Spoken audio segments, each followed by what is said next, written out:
Bonjour à tous, on se retrouve aujourd'hui pour une recette super gourmande. Je vous propose de réaliser un cookie XXL, donc un cookie géant qu'on va garnir de pâte à tartiner, mais également de pâte à spéculoos. J'espère que la recette va vous plaire. Je vous laisse tout de suite la découvrir en images.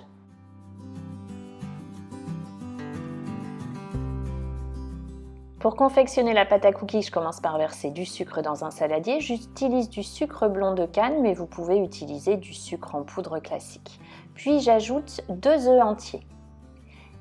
Et je mélange donc assez rapidement à l'aide d'une maryse ou d'un fouet si vous préférez.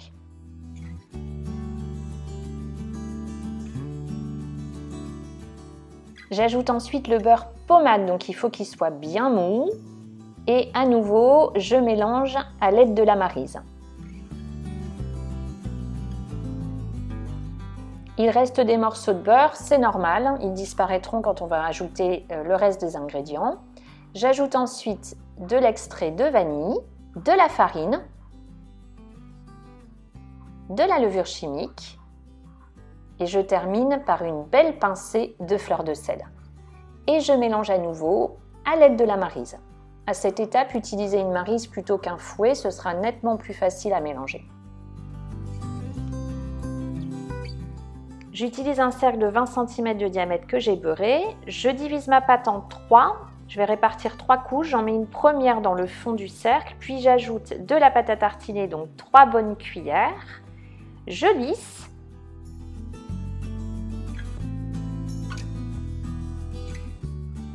Je place une nouvelle couche de pâte à cookies. Je lisse à nouveau. Je place ma pâte cette fois à spéculoos, donc comme tout à l'heure, avec la pâte à tartiner, 3 bonnes cuillères. J'étale bien et je répartis ma dernière couche de pâte à cookies.